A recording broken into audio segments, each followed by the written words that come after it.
Halo pemirsa Fokus Taiwan Indonesia. Sekarang saya sedang bersama David. Dia adalah gitaris dari Jubah Hitam, band metal Indonesia yang berbasis di Taiwan yang akan tampil di depan Istana Presiden pada hari Tahun Baru nanti. Apa kabar Om David? Baik-baik. Aduh. Wah, kira-kira pertanyaan pertama, bagaimana rencana Om David untuk penampilan nanti di tanggal 1 Januari dan mengapa membawakan dua lagu Tirakat Spiritual sama Rumah? Yang pertama sih kita pasti latihan ya, latihan dari kemarin-kemarin. Terus kita juga cek karena kita di sini dikasih waktu sedikit lah, kita harus benar tahu ini menit cukup atau tidak dan kenapa kita memilih lagu Tirakat itu karena lagu itu album lagu ibaratnya pamungkas buat kita lah. Dan lagu Rumah itu karena cerita tentang kita kangen sama Indonesia. Itu aja sih. Nah, jadi ngomong-ngomong soal nama dari Jubah Hitam, kenapa sih teman-teman menamakan bandnya dengan nama Jubah Hitam? Dulu itu simple sih, Pan. Itu kita pengen cari nama keren gitu. Terus aku lihat banyak anak metalhead itu identik dengan kaos hitam gitu. Tapi kalau kasih nama kaos hitam itu juga sedikit lucu ya. Akhirnya kayaknya yang keren tuh Jubah Hitam, terlihat sangar dan ya simple, pengen cari keren aja sih. Cuma itu.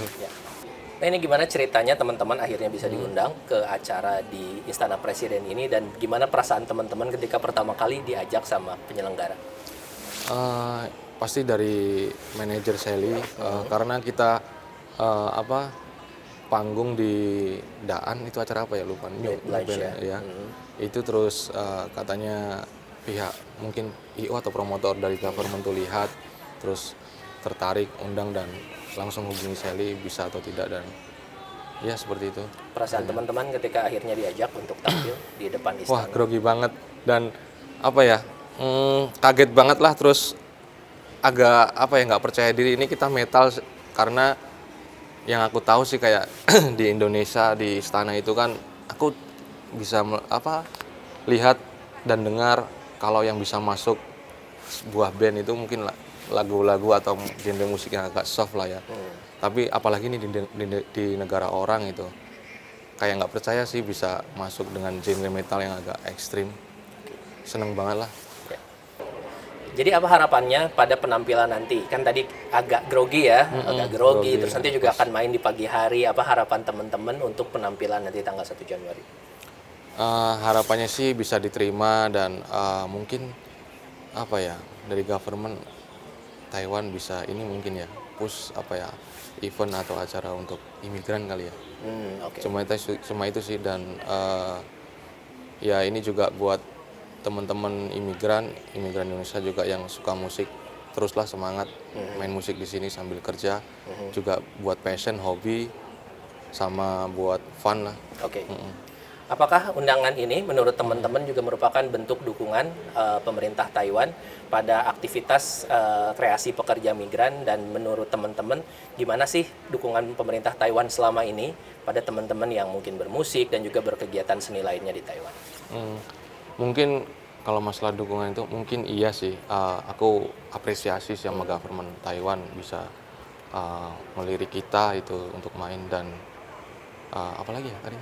Ya, untuk dukungan selama ini kepada teman-teman lain mungkin bagaimana menurut teman-teman metalhead atau musik ya? Secara umum lah. Iya, semua ini kompak dan banyak generasi yang bikin lagu, create dan membuat pentas sendiri. Itu sekarang semakin banyak anak-anak band yang seperti itulah. Ya itu sih. Tapi untuk dukungan dari pemerintah Taiwan sendiri pada aktivitas teman-teman secara general menurut Mas David, apakah sudah cukup bagus? Kalau seperti Levos itu pemerintah bukan ya? Bukan ya? Belum sih, mungkin festival kayak New Balance itu ya, itu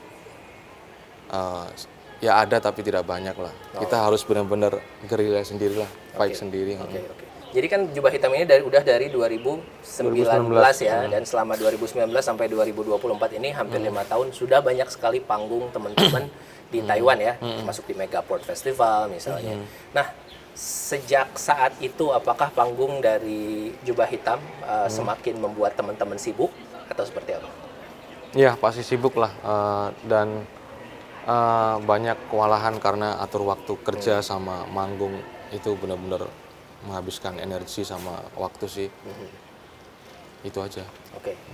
Jadi bagaimana teman-teman menyiasati kesulitan itu antara bekerja dan juga main band? Mungkin lihat event-eventnya itu ya Pan ya.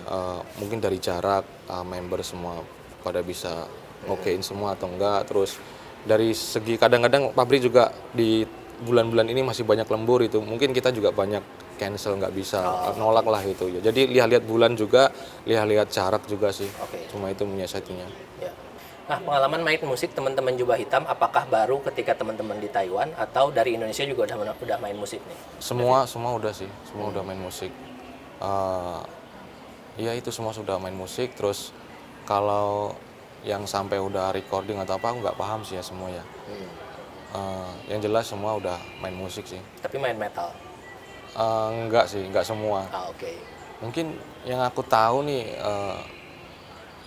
kayak Haris lah mungkin masih muda itu kayaknya belum deh kayaknya. Kalau yang lain kayaknya udah metal semua sih. Oke. Gimana teman-teman membandingkan skena musik metal di Indonesia dan juga di Taiwan? Ini kalau menurut aku ya di sini masih kalau di Indonesia susah, bener-bener banyak ininya pesaingnya. Ya. Kalau di sini masih lumayan bisa lah, dan terus mungkin kita juga ada keberuntungan sih, kita orang imigran gitu, karena di sini tuh aku lihat orang lihat anak Indo main musik nggak sekolah itu kayak heran gitu. Betul. Padahal di Indo tuh udah biasa orang parkir aja udah punya band gitu kan. Ya. Kalau di sini benar-benar harus sekolah les itu. Jadi ya membuat kita ini sih jadi pembeda juga. Itu membuat band kita juga bisa push lah. Oke. Ya. Jadi gimana tadi kan misalnya sebagai imigran di Taiwan diuntungkan, ya cukup beruntung sebagai band pekerja migran di Taiwan mendapat respon dari teman-teman di Taiwan sendiri, teman-teman skena metal Taiwan sendiri. Itu gimana Om David? Seneng banget ya, dan ini aku lupa keberuntungannya juga anak Indo itu suka berkelompok dan komunitas itu, dan yang aku tahu nih, nggak tahu ya kalau di ini, yang aku tahu tuh orang Indo seperti teman-teman metalhead anak IMTW itu kalau nonton event atau nonton kita manggung itu berkelompok, dia pasti janji dulu ngumpul terus.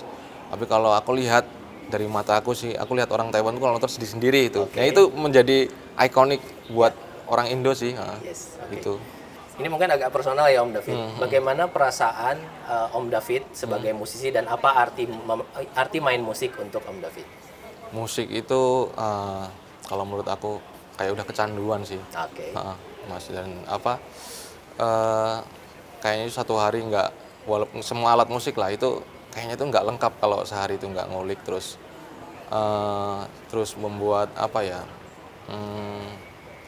tambah kayak main game sih, jadi nggak pernah ada ininya stucknya, pasti terus. Jadi yang ngejalanin hidup tuh selain kerja capek, bosan, itu ngilangin ininya di musik sih. Oke. Ya. Ini kan beberapa karya Jubah Hitam cukup terkesan spiritual ya, Om David ya. Itu bagaimana menyarikan perasaan seperti itu ke dalam lagu metal yang mungkin biasanya musik metal itu kan penuh dengan kegelapan lah dan lain-lain. Itu aku sih pertamanya dari keresahan teman-teman lah, dengan menuju ke agama dan aku juga ngelihat yang sepemahamanku sih banyak band metal yang ngambil liriknya ke politik atau war atau tapi kalau di agama itu ya ada tapi nggak banyak lah gitu. Mungkin ya udah coba inilah gitu yang agak sedikit beda. Itu aja sih. Terus ya itu aja sih. Oke. Apakah agama juga menjadi bagian dari kehidupan teman-teman Jubah Hitam sendiri? Iya pastilah. Pasti. Jadi setelah ini nih, setelah tampil tanggal 1 Januari di Istana Presiden nanti, apa rencana teman-teman ke depan untuk Jubah Hitam? Ya semoga bisa buat album kedua lagi. Oke. Itu terus mungkin agak sedikit nggak banyak manggung, kita akan fokus bikin album sih. Mungkin akan sedikit kita jeda panggung sih. Oke. Ya. Sama apa lagi ya, mungkin ya ini juga ke depan mau bikin acara YMTW ya, semoga sukses lah, karena semua itu pasti kita kembali ke inilah apa support dari anak-anak YMTW juga, terima kasih lah. Jadi ke depan cuma itu sih.